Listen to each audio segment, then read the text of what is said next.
Right now, in a remote village in Papua New Guinea, a man is carrying a pig to his neighbor's house. He is not selling it. There is no price, no receipt, no agreement written anywhere. But both men know exactly what is happening, and both men know that somewhere down the line, the debt will be repaid. Not necessarily in pigs, not necessarily soon, but it will be repaid. Because in a world without money, your reputation for repaying is the only currency that actually matters. This system is not primitive. It is not a step on the way to something more sophisticated. It is one of the most complex social technologies humans have ever developed. And it is older than language, older than farming, older than any city that has ever existed on Earth. Let's start with what trade actually is. Before money, before barter, before any formal system of exchange, there was something simpler and more powerful. Anthropologists call it generalized reciprocity. You give without expecting immediate return. The return comes later, from the same person or from someone else entirely, in a form that cannot be predicted in advance. This is how hunter-gatherer societies have operated for 300,000 years. A Hadza hunter who kills a large animal does not sell the meat. He does not trade it for something of equivalent value. He distributes it to his family first, then to the wider camp, then to neighboring groups if the kill is large enough. He receives nothing in return that evening, but he has made deposits in a social bank that has no ledger, no interest rate, and no closing time. When he comes home empty-handed next week, and most days he does, the camp feeds him anyway. When his child is sick and he cannot gather, someone brings food to his shelter. When he is old and cannot hunt, the group does not let him starve. The return on generosity is not immediate, it is insurance. But generalized reciprocity only works inside a group small enough that everyone knows everyone. The moment you need to exchange with a stranger, someone from a different camp, a different valley, a different language group, the system breaks down. You cannot extend credit to someone you will never see again. You cannot trust that a stranger's reputation for repayment will follow them across 100 miles of forest. This is where trade begins, real trade. The exchange of specific objects with specific people outside your immediate group. And the oldest evidence of it is not grain, not tools, not livestock. It is shells. Archaeologists have found marine shells at inland sites across Africa dating back 160,000 years. Some of these shells were found 500 miles from the nearest coastline. They were not carried there by water. They were carried there by people, passed from hand to hand across generations, moving slowly inland through networks of exchange that connected communities who may never have met each other directly. A shell 500 miles from the sea is not food. It is not a weapon. It has no immediate survival value. What it has is signal value. It proves connection. It proves access to networks that extend beyond the immediate horizon. Wearing a shell that came from the coast when you live in the middle of a continent says something about who you know and how far your relationships reach. This is not decoration. This is a credit rating. The mechanics of early trade were built on something researchers call balanced reciprocity. Unlike generalized reciprocity, where you give and wait, balanced reciprocity involves a roughly equivalent exchange happening within a defined time frame. You give me obsidian from your mountain. I give you dried fish from my river. We both leave with something we could not produce ourselves. We both profit. The oldest known trade route we have evidence of runs between obsidian quarries in what is now Turkey and coastal communities in what is now Israel. The obsidian moved roughly 500 miles. The date is approximately 14,000 years ago. Obsidian is volcanic glass. It fractures into edges sharper than surgical steel. For a community that needed cutting tools and had no obsidian source nearby, it was worth traveling enormous distances to acquire. For the communities near the quarry, it was worth acquiring whatever the coastal people had that they lacked.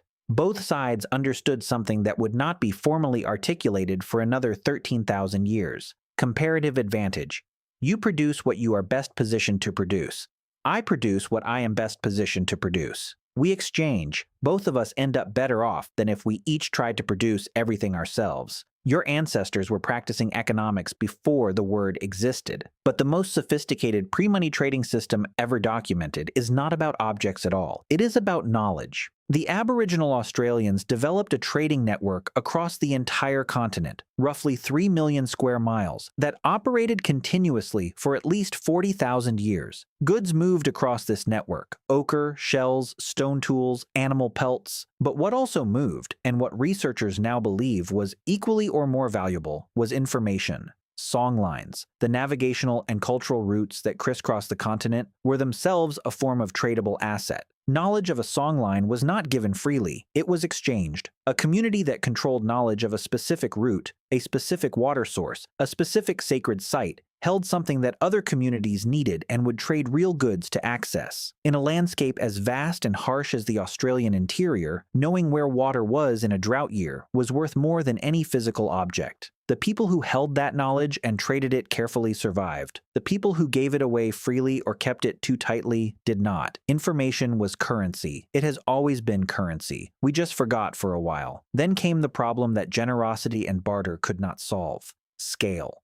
Once human communities grew past a certain size, once the trading networks expanded past the point where personal reputation could travel, the social bank broke down. You cannot run a generalized reciprocity system with 10,000 people. You cannot remember 10,000 faces, 10,000 histories, 10,000 outstanding debts. Something had to replace personal trust. The first solution was not coins. It was commodities, objects that everyone agreed were valuable, that were durable enough to store, divisible enough to make change, and scarce enough that they could not be manufactured at will. In different parts of the world, different commodities filled this role. Cowrie shells in China and across much of Africa and Asia, cacao beans in Mesoamerica, salt across the ancient Mediterranean and sub-Saharan Africa, cattle across much of sub-Saharan Africa and the ancient Near East, dried fish in Iceland, wampum beads among the indigenous peoples of North America. What these objects had in common was not intrinsic value. Salt is useful, yes, but you cannot eat enough salt to justify carrying it across a continent. What these objects had was agreed value,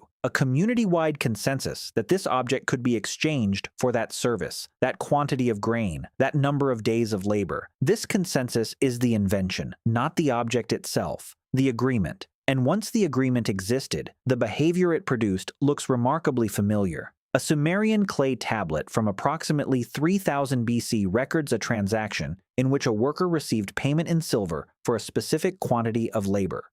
It is the oldest paycheck ever found. The worker's name is unknown, the employer's name is unknown, but the transaction is recorded with the same precision a modern accountant would use. The system your ancestors built to solve the problem of trust between strangers, the problem of exchanging value with people you did not know and might never see again, produced writing.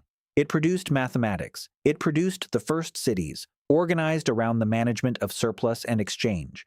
The market did not emerge from civilization. Civilization emerged from the market. Tonight, when you pay for something with a card, a tap, a number transferred between servers, you are running the same program your ancestors were running when they carried a shell 500 miles from the coast. Both of you are solving the same problem. How do I get something I need from someone I do not fully trust, without giving up more than the thing is worth, in a way that leaves both of us willing to do it again? For 300,000 years, the answer was relationship. Then it was reputation. Then it was commodity. Then it was coin. Then it was paper. Then it was number. The problem has never changed, only the token we use to solve it.